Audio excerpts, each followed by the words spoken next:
Imana yambwiye ngo mbwira abantu bo kwiganyira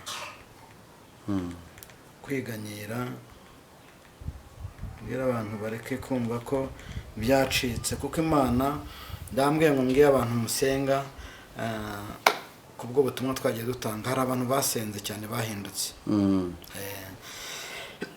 Message yanyu rero Imana yambwiye ngo mbabwire ngo Imana ije kubagirira neza. Yego. Ku bantu bahindutse aho twatangiye ubutumwa kuva mu kwezi kwa gatandatu kugeza benshi barimo barahunga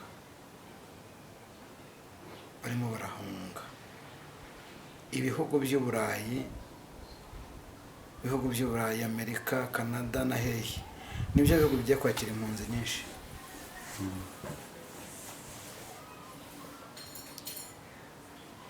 Mwumve, nibyo bihugu bigiye kwakira impunzi nyinshi,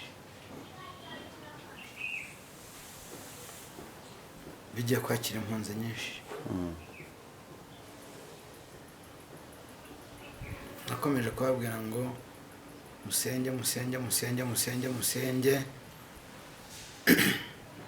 Bamwe bakomeza kwinangira imitima, ariko basenze bo Imana igiye kubatabara. Yanyeretse ku kwezi kwa 10 no kwa 12 abantu barimo barahunga ari benshi, za modoka nababwiraga, ariko Imana bahe kubona nk'ibyo mbona.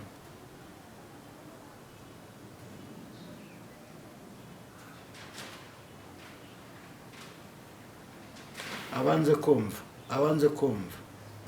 kumva Imana irambwiye ngo mushaka mwumve, nta mudashaka kunyuranamo nk'abariya bantu. Ibyiza biracyahari. Kuva none kugeza mu kwezi kwa 12 ajya buriya masaha yo hanze turayanganyana. Ntabwo tuyanganya, tugenda turushanwa amasaha. Kuva none kugeza mu kwezi kwa 12 nushaka wature usaba Imana imbabazi kugira ngo udahunga nkuko nabonye bahunga. Abahunga bariho bagenda, abantu babanye n'Imana basenze ntago bigeze bahunga. 5-7 ngo kuko Umwami Imana azantabara, ngo nicyo gituma ntamwara. Imana ibahe umugisha. Message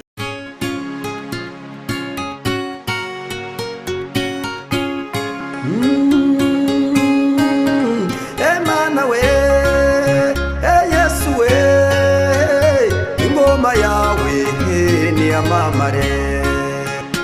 Bifurize amahoro, imigisha bitangwa na Nyagasani. Kuri uyu munsi wa none twongeye kubasuhuza, twifuza ko Uwiteka Imana yabagirira neza. Birashoboka ko waba udukurikiye ubabaye ukadukurikira utamerewe neza, ariko Uwiteka Imana akubereye maso, ntabwo azemera ko izina ryayo ritukwa ku bwawe. Nkuko muri kubibona kuri kamera rero, twongeye kugira amahirwe yo kubana n'umukozi w'Imana. Uraho neza mutumishi? Uraho neza. Yesu nashimwe. Yesu nahimbaza. Amakuru y'imisi? Amakuru turashima Imana. N'ubundi ishimwe n'iryo Uwiteka Imana niwe uribereye. Amen. Ya, duherukana ku munsi w'ejo turi mu materaniro. Naratunguwe. Imana yaragukoresheje ndikanga, ntabwo n'ubwa mbere nakubona uri imbere y'iteraniro. Niko bimeze. Imana ishimwe ariko. Cyane Imana ihimbaza. Ariko noneho ndabona akanyamuneza ari kose. Uko biri. Kabiri biraho.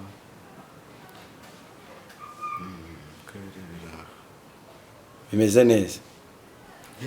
Kabiri rwose.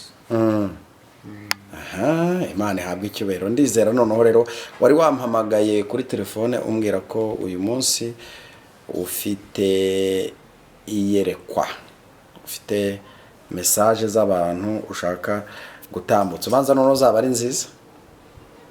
Ni nziza ariko ntabwo ari iza bose. noneho bamwe bafite izikakaye abandi bafite inziza. hari izikakaye hari n'inziza. Imana ishimwe kandi ihabwe icyubahiro. Ariko njya nibaza iki kibazo,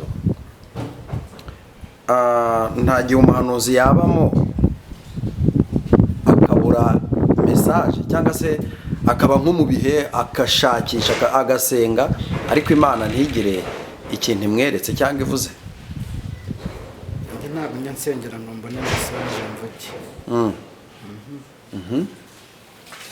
ntabwo njya nsengera ngo mbone mesaje zo kuvuga, ahubwo Imana niyo zimpa nkazisengera kugira ngo impe imbaraga zo kuzitanga. Yego, ni ukuvuga ngo wowe ujya kubona ukabona urabonye cyangwa se ukumva amajwi, ntabwo ujya imbere y'Imana ubibwira ngo Mana mpereze icyo kuvuga. Ko hari abantu benshi se bavuga bati nzaza ari uko Imana yampaye icyo kuvuga, ndacyari kuyisaba icyo kuvuga. Abo ubwo ngubwo niba yababwiye cyangwa rimwe na rimwe bari imagine? bari imagine. Ariko jya ugerageza urebe hano, abakunzi bacu bakunda kumbwira ngo ntabwo ukunda kureba muri kamera. kureba se cyane, kureba cyane muri kamera. Icyambere ni uko bumva ibyo mvuga naho se kundeba ndeba ndumva atari ngombwa cyane. Icyambere ni uko bumva ibyo mvuga. Nari nkubajije ku kijyanye n'abantu bavuga ngo reka tujye gusenga Imana duhe mesaje. Mu by'ukuri ntibashoboye kugenda bahahamiye kubona mesaje bakaba bazana ibitameze neza kurenza uko bagakwiye gutegereza. Ahangaha bashobora no kuvangirwa kuko ntabwo mesaje, ntabwo wajya gusenga Imana uyingi ushobora no kuyikomanga ngo ikanguke ntikanguke, ikakwihorera cyane. Abo rero sinzi bavuga ngo barajya kurira imisozi ngo Imana kugira ngo ikunde ubaho ubuhanuzi bw'abantu. Imana iguha ubuhanuzi atari uko wirukansa imisozi. Ubundi Imana yakwihereye impano ntabwo ugomba kwinginga, ahubwo yo igira igihe ikakubwira ikagutuma. Kandi abahanuzi rega baratandukanye.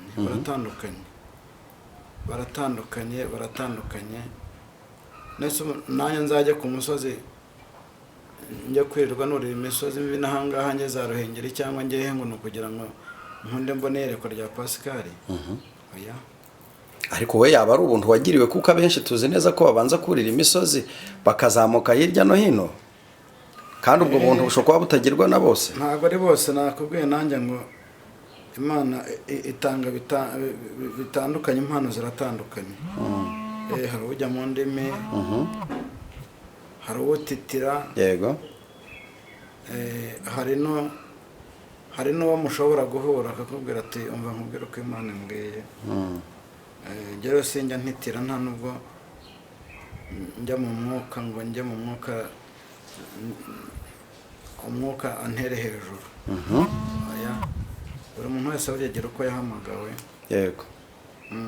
Sinzi rero njyewe uko Imana impa mesaje. Imana impa mesaje idashingiye ku kubona nirukansa imisozi. Yego.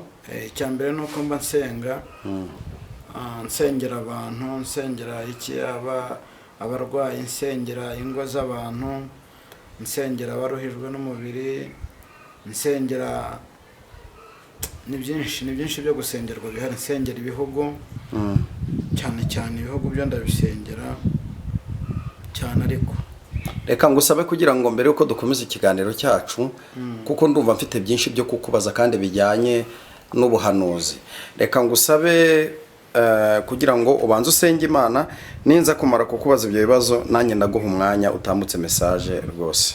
Karibu n'isengesho. Imana nziza, Imana yo kwizerwa, Imana y'urukundo, Imana ishoboye byose, turagushimye kuri iki gicamunsi.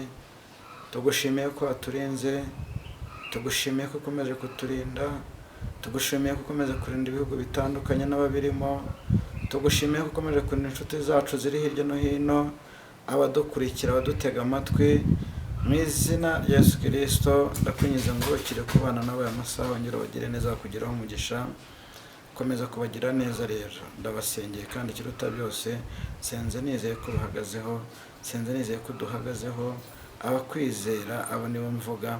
Urakoze ko byumvishije mu izina ryawe Yesu, amen. Urakoze cyane. Twari turi ku kintu kijyanye no kushakashaka ubuhanuzi. Hari umuntu uvuga ngo ngiye kurira imisozi, ngiye Uganda, ngiye Icyangugu, ngiye Kanyarira se muri Gitarama, nzenguruke ndebe ko nabona icyo kuvuga. Ariko ni nako n'abantu nabo birirwa bazenguruka bavuga bati reka tujye gushaka umuhanuzi twumve amakuru mashyashya. Ngatungurwa ibyo ngiye ku cyayi gitunumva nta nicyo bitwaye, ahubwo ikintungura ni kimwe, nuko rimwe na rimwe hari umuhanuzi ugenda yabona undi muhanuzi ahanuye ikintu akamera nk'ufite memoire yo kukirekodinga, nta buhanuzi yari afite muri iyo minsi, ariko wajya kumva atangiye guhanura ubwo runaka yahanuye. Rimwe na rimwe ukumva hari n'ujya guhanura akavuga ngo muri iyi minsi maranye ubuhanuzi buvuga gutya, ukumva zabuvuga cyangwa akazenguruka imidugudu runaka. Ariko se nibyo birakwiye ko umuntu ahanura ubuhanuzi yumvise ku wundi muntu, nubwo bwose aba ari Imana iba yabivuze, aho nta cyaha kiba kirimo? Icyaha ntabwo cyabura, icyaha ntabwo cyabura, kuko buriya kuvuga ukavugira mu ijambo ry'undi muntu, nanjye numvishije hari abavuga ibyo navuze, ibyo ntacyo, ariko wenda nawe Imana ishobora kuba yarabiberetse. Yego. Kuko Imana imwe iratubwira ngo tuvuge ubutumwa bwiza, tuvuge ibihari byo tubona. Ntabwo rero nabaveba ko nabo bashobora kuba batarabibonye, ariko harimo n'abavuze ibyo navuze babihera mu mizi, bongeraho ibyabo, ariko nta kintu bijya bintwara njyewe. Yabibonye atagendeye ku byo navuze, nta kintu byaba bitwaye. Hari Imana bimweretse sava, nta kibazo. Ariko Imana ishobora kuguha ubuhanuzi uzavuga yenda nk'amezi 6. Hari abitwa bakavuza nduru urabazi, bagenda bazenguruka. Oya, buriya nta nubwo se. Noneho wajya kumva uyu munsi muhuriye hano, ejo murahurira mu yindi ntara, ugasanga ibyo yavugaga hano n'ibyo ari kuvugaho naho. Ibyo bintu birashoboka ko Imana yaguha ubuhanuzi uzavuga amezi angahe cyangwa umwaka wose? Ntabwo bishoboka. Ntabwo ibyo njya nemeranya nabyo. Kandi abahanuzi benshi barihanurira ku marangamutima, cyane cyane nk'abariho bajya hanze, usanga batavuga neza ibihugu bavuyemo. Sinshaka kubivuga, sina ngombwa. Ugasanga umuntu igihugu yavuyemo arakivuga nabi, aragisebya, ariko burya ntabwo ari byo. Yego. Ntabwo ari byo. Ntugasebye ahantu uva, ntugasebye. Ubundi ngo utazi yava ntamenya n'iyajya. Utazi yava ntamenya n'iyajya. Buri wese rero akwiye kugira ati akwiye gusenga Imana ku rwe ruhande rwe, kandi ntabwo Imana yaduhamagariye kugira ngo dusenge tubwirize abantu ubutumwa bwiza. Ntabwo rero njyewe nzumva ko nzava mu gihugu cy'u Rwanda ngo ningera hanze ntangire kuvuga ibibi, mbese gusa tuvuge ko nta byiza bibamora, ku buryo wese agenda avuga ibibi. Mbongewe simbizi, cyane cyane ko buri wese agira uwe muhamagaro. Gusa nzi ko umuhanuzi mwiza asengera igihugu cye, akagisabira amahoro, akacyifuriza ibyiza. Njye niko mbizi. Oya, ni nako kuri, ariko nako kuri, nako kuri. Abantu rero ubu benshi bubakiye ku bihugu. Navuga ngo ntabwo navuga ko aribwo muri kuvuka, ahubwo navuga ko aribwo muri kujya public, nibwo muri kujya hagaragara. Bakunze kujya bahanura nyine ibintu nk'ibyo ngibyo, kandi rimwe na rimwe bikanasohora, sibyo? Muri rusange rero hari igihe abantu babikunda bavuga bati ibi bintu twumva amakuru yabyo, ubundi tumenye uburyo dukwiye gusenga. Hanyuma uyu munsi maze kugufata nk'umuhanuzi ufite iyerekwa rigari, ushobora kwerekwa ibintu biremereye. umuhanuzi aba mu bihe byiza ryari? mu bihe byiza ubwo mbajije ni ibihe? Ibihe byo kwemerwa n'Imana, ibihe ashobora kuba ari gukoranamo n'Imana neza.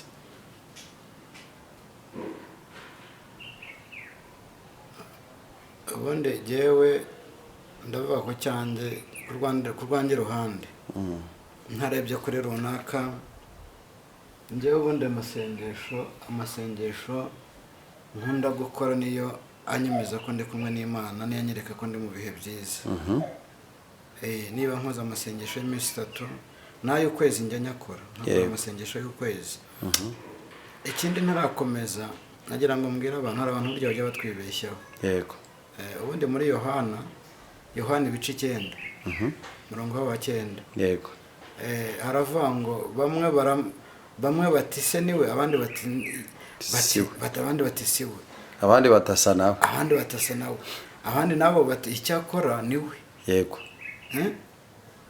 Hari abantu baturebera mu ishusho iyo mu mwaka wa 2003 na 4. Yego. Bakaturebera muri iyo shusho. Bakibwira ko iyo shusho tukirimo. Yego. Basanga muri commentaire umuntu yanditse ngo ngo yaraye ngo rose ngo ntago wese ko atabiro. Ibihe byarahindutse. Icyo nakubwira senga ahubwo kwifata ukavuga ngo Imana ije kubabarira. Yego. Kandi nawe Imana iguhe guhinduka nkuko natwe twahindutse. No kuri muhe guhinduka. Ntawe ukizwa ataraciye muri byinshi. Kandi buri wese agira gahondesho ke. Yego. Akampunze nawe kaguhonda cyangwa nawe uragafite. Ntawe umenya aho bwirageze, ariko icyo nakwifuza nuko wakizwa. Nuko wakizwa ukareka ishyari, ukareka amagambo, ukareka iki, kugira ngo Imana ikurebe nawe kwishimire. Nawe ibe yakwizera ikagutuma nkuko natwe twizeye ikadutuma. Wica imanza rero, wica imanza. Ikintu rero nari mvuga warumbajije nuko nari mbanje kugira ngo mvuge kuri icyo kintu mbwira abo bantu usanga umuntu, ariko nibyo ntago abantu babura. Ahari abantu ntihabura uruntu. Nimuvuge mufite umwanya wabyo, ariko muvuga abasenga bo basenge. Ntabwo kuvuga cyane, ntago amagambo menshi rero atuma tutagira gute tudakomeza gusenga, ahubwo mwe muraduha imbaraga mukomereza aho ngaho. Icyo navugaga rero ku byo warumbajije bijyanye no kuba umuntu ibihe byiza yaba afite ari kumwe n'Imana. Ibihe byiza ngira mbigira ariko ndi kumwe n'Imana, ndiho nsenga no mu masengesho nawe nayo kwezi njya nyakora, kandi nkagiramo ibihe byiza. Nkasenga Imana ikanyereka, ikampa ibyo ngomba kugira gute kuvuga atari uko nagiye gusenga mvuga ngo Imana nimpa ibyo kuvuga. Oya. Aho ndakeka ko Imana nitanga, ntago uyihata, ntago Imana ihatwa ngo mpibyo mvuga. Iyo nirebe ikabona ko bikwiriye ikabiguha. Yego. Ibihe byiza rero warumbaza, ibihe byiza mbigira ngende umunsenga. Nta n'ibihe byiza mbona nawe n'undi wese azagira adasenga. Ibihe byiza ubigirana n'Imana uri mu masengesho uri usenga. None ni igihe ki umuhanuzi yumva ko akamye, cyangwa ni igihe ki akama? Ibimuranga byo ni ibihe? Ubundi ibimuranga ni ibyo guhora ku YouTube hato na hato. Hagira hakanavangirwa n'ibyo, mbese Imana iramutuma ariko nawe akishyiraho ibye. Akagendera kuri bya bindi bike Imana yamuhaye, bagashaka kwiyongereraho ngo azamure hejuru. Kandi ntago ari byo Imana ishaka. Abantu bane bareke kugabanya ibyo Mwuka yabahaye cyangwa ngo bongere, ni amakosa cyane. Ni ukuvuga we bari mu ntege nkeya baragabanya, bakongera, kandi igihe icyo ari cyo cyose bakaza kwa aya masheni bavuga ko ari Imana yabatumye. Gera ntago ari uko nteye. None se buri ikintu gikamura umuntu ni igiki? Kuko ngewe hari umuhanuzi wigeze umpamagara arambwira ngo Imana ntisubiza. Ndamaza ntisubanye n'Imana igihe kingana iki? Ngo imyaka 20 ngo irageze. Nuko ngo imyaka 20 ngo irageze, ngo ngo nta kintu Imana iramuha, sibyo?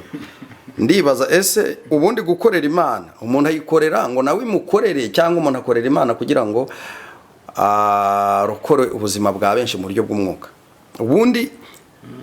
Ubundi bayikorera iki? Bakora bazahembwa iki?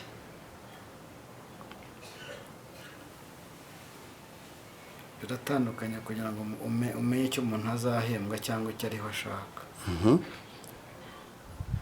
Njyewe icyo mparanira ni ijuru. Yego. Ndakora nshaka ijuru. Nicyo kintu ndimo mparanira. Ntago rero ndimo mparanira ibyiza byo mu isi, yego nibona ko mbikwiye izabima, ariko ntago ndiho mparanira iby'isi, mparanira iby'ijuru. Ntago mparanira guhembwa n'abantu, ahubwo ndaharanira guhembwa n'Imana, kandi ibihembo byiza biruta byose ndumva ari ijuru. Imana impaye ijuru nayishima. Indebye ikavuga ati naragutumye urantumikira, nubahire mu gihugu cyo mu ijuru ibyumve. Nuko yo kabyara yazampemba ijuru. N'ibindi bona binkwiye hano mu isi byatuma ntandavura, ariko nanone byatuma ntayijya kure. Ngo ndengwe nibagirwaho yankuye, nibagirwe ko ariyo yabimpaye. Ibyo nibyo ndiho nsaba Imana, ariko icya mbere ni ijuru, ibindi byose bizaza ari inyongera. Urakoze cyane. Ngaho rero ugira message uhereza abo ngabo bakorera Imana bashyize imbere kubona iby'isi, badashaka kuba inyungu ku Mana, mbese badashaka gukorera Imana bagambiriye inyungu y'ijuru, ahubwo bakaba bo bifite gahunda zabo, bashaka mbese ubutunzi bw'isi, cyane cyane ko mbona ari nabyo bishobora kuba byabatera n'ivangirwa rya hato na hato. Nibyo bibatera kuvangirwa. Ubundi iyo babonye byinshi cyane, ubundi byinshi cyane ntabwo ari byiza. Imana irashaka kuguha nawe ukiyongerera, ntabwo ari ibishyu, kuko Imana iretse kumbwira ngo hari abantu natamitse. Yego. Bananirwa kumira, bananirwa no gucira. Urumva atari ikibazo? Yego. Imana ikagutamika ukananirwa gucira, ukananirwa no kumira, ugahora ujunditse mbese. Imana turengere rero. Ku byo warumbajije kuri abo ngabo ntabwo byoroshye. Reka twigire muri message. Ariko oya, icyo kintu uraza kubahereza, ndashaka ubaha impanuro, sibyo? Abantu bakorera Imana bahanze amaso iby'isi gusa, ariko uze no kumbwira kuri bamwe mu bapasiteri namwe abahanuzi, sibyo? Kuko mugira ikosa, ntago mutwigisha mutwereka ko inyungu ari ukuronka ubwami bw'Imana, ahubwo rimwe na rimwe n'igihe mutubwira ngo nimuze Imana batabare, wabuze ibi ngwino urabibona, umeze utya ngwino birakunda. Ibyo bintu n'iby'Imana yatumye, mu by'ukuri n'iby'Imana yatumye abigisha. Kuko urumva nimumbwe ngo ninze Imana impereze imodokari nabuze, cyangwa se impereze ikintu runaka nabuze, nanjye nzaza aricyo ndebe. Niyo mpamvu bagira ngo uhereze abo bantu iyo message, niba koko nawe utari mu mujyi umwe nabo, ese bakwiye kubigenza gute? Iyo message ranjye ndumva nta kintu ndi buyivugeho, kuko mpamvu ngira ngo abantu bankurikira bose banagusubiza. Ntabwo ndabwira umuntu ngo naza asenge Imana imuhe imodoka. Ejo bundi hari umuntu twari turi kumwe mu modoka, arambwira ngo aragukunda, ngo kuko we ntabwo ushyize imbere indamu. Nta niyo nshaka, nta n'uwanjye nyibwira. Rwose twari mu modoka turi guturuka hari i Kanombe, arambwira ati uriya muhanuzi nta ndamu rwose. Mu gihe cyose hari abandi bajya bampamagara bakambwira ati umuntu waduhaye turamuhamagara ntashobora kudusengera atatwatse amafaranga. Niyo mpamvu rero nkubaje icyo kibazo ngo ugire message utanga. Message ntanga kuri abo bantu, abo bashaka indamu bumva ko, ariko ntekereza ko ntago abo bantu baba batumwe n'Imana. Niba banatumwe n'Imana, Imana yacu ntago ntabwo yagukoresha ngo yaguteze inzara yo kugira aho uvuga gutyo ngo ndagusengera ari uko umpaye amafaranga. Oya, ahubwo Imana irabanza ikaguhaza kugira ngo uvuge ibyayo udashonje, kuko buri muntu, ntekereza ko umuntu ushonje niwe uvuga ibyiza gusa. Hano uri byiza, ngo Imana irambwiye, ikubwiye ngo Imana irambwiye ngo irakubakiye, akira amafaranga, akira amazu, ngo Imana irambwiye ngo ugiye kukugira neza n'umugore n'abana. Ubu ntumwumva, menya ko arimo hanurira mu nzara, aragira ngo mwihe. Ariko rimwe na rimwe Imana irabivuga ikanabisohoza, irabivuga ikabisohoza, ariko ubwo ngubwo azakwereka, azaguhanurira gutyo, nagera hagati akubwira ati nyohereze 400. aho ngaho rero niho sasa niho nicyo kibazo ngiye navugaga.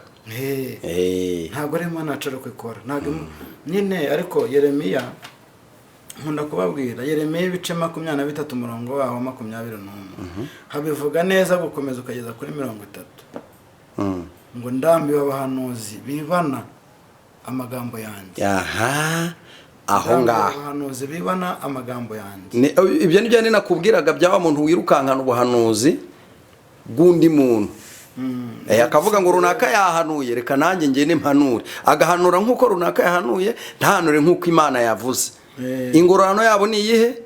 Nk'umuriro. Sawa, urakoze cyane. Hanyuma rero kugira ngo ngohereze umwanya utambutse message mfite mbanza nkusubire. Ndakumva cyane. Nibyo narindeho mbwira abo bahanuzi, mbwira abo bapasiteri, mbwira iki, kuko nabo harimo bashonje. Gusonza mvabwiye, ntago Imana yacu iyo guhaye kugira gute, iyo guhaye kuvuga ibyayo irabanza ikanaguhaza kugira ngo utazagira utazabicumuriramo. Yego. Imana irabanza ikaguhaza. Hari n'abajya bambwira ngo babona nshonje, ntago mba nshonje. Umuntu ushonje aba ameze utyo se. Ntago mba nshonje, Imana yanjye irampaza. Kandi ndatekereza ntawe ndabwira ngo mpa kubera ko nagusengeye. We Imana izamukoreshe, nabona yumva umutima we hari icyo nkwiye azamfasha. Ariko ubwo n'Imana izabikoze ntago nzaba nsabiye. Yego mukozi w'Imana, ikibazo cya nyuma nari mfite kugira ngo umwanya utambutse. Abantu bajya bandika muri comment ngo ntibakeneye ko nzongera kujya mvuga ngo nze gutunga kamera ngo bibwirire, ariko mwihangane, nicyo kiba kitubesheje ahangaha. Kubera iki Imana ikunda guhereza message abaciriritse ngo bazizaniye abakomeye?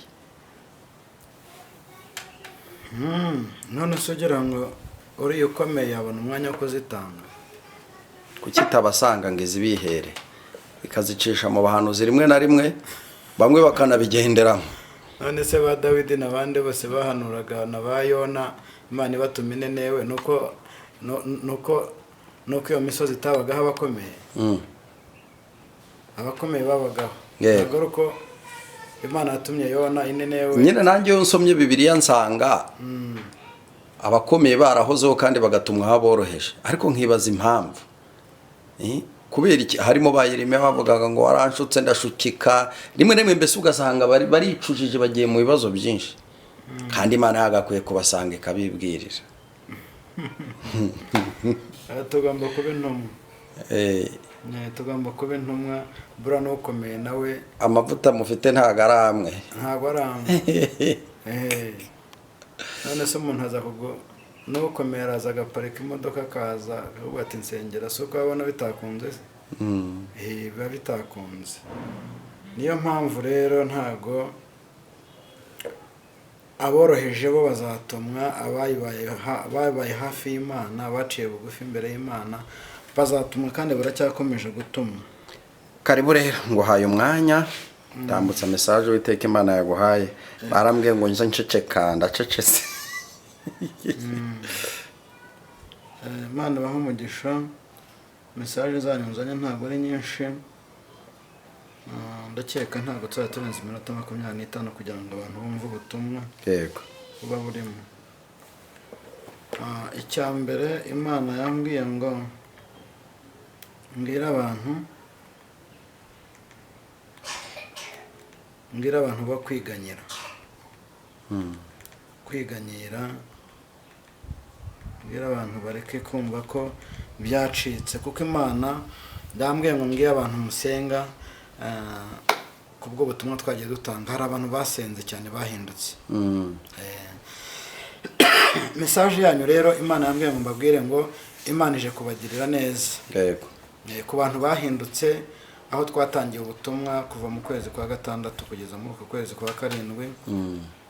Abantu bahindutse basenze, Imana yambwiye ngo mbabwire ngo mukomere, Imana igiye kubagirira neza kandi igiye kubaha umugisha. Yego. Indi message rero nabonye Imana yambwiye ngo mbabwire ngo ubushize twavuze igihugu kiri mu biyaga bigari. Yego. Kiri mu biyaga bigari. Byanyeretse abantu benshi barimo barahunga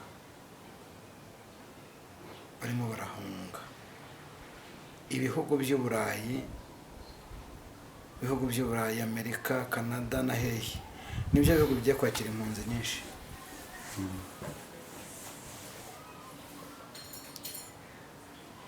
Mwumve, nibyo bihugu bigiye kwakira impunzi nyinshi. Bigiye kwakira impunzi nyinshi. Nakomeje kubabwira ngo musenge.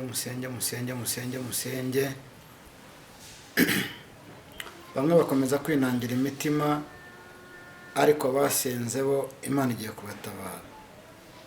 Yanyavuze muri ibyo biyaga, navuze muri icyo gihugu, mbona Imana hari ubutabazi izanye. Ubutabazi izanye nuko ije kubatabara ikabarengera. Zaburi 91 igice cyaho cya 90, igice cya 91 umurongo waho wa mbere, mukomeze muwusome. Nguwo mu bwihisho bwisumba byose, azahama mu gicucu kigeze gute cyishobora byose.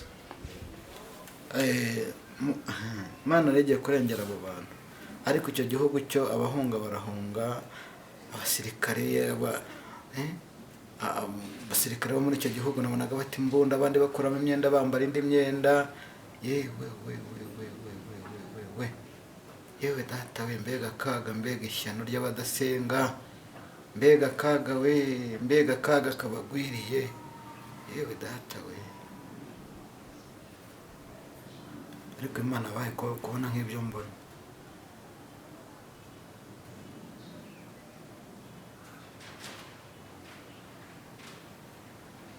abanze kumva Imana irambwiye ngo mushaka mwumve, nta mudashaka kunyuranamo nk'abariya bantu. Ibyiza biracyahari. Kuva none kugeza mu kwezi kwa 12 harya buriya amasaha yo hanze turayanganyana.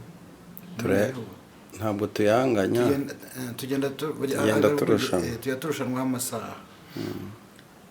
Kuva none kugeza mu kwezi kwa 12 ingira rya jambo, kuko basenze Yesaya 50:7 ngo kuko Umwami Imana azantabara, ngo nicyo gituma ntamara. Imana ibahe umugisha. Message zanyu nari mfite nizo. Urakoze cyane, Imana y'amahoro iguhereze umugisha. Reka ngusabe nkuko twatangiye dusenga, n'ubundi usoze n'isengesho.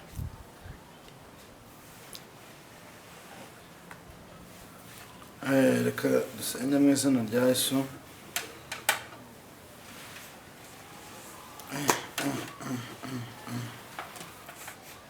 Ko njya gusezera sinkumva biranze. Reka nongere mbabwire ikindi kintu mbonye. Imana igiye guteza akaga abantu badasenga, ariko ugiye gusenga we,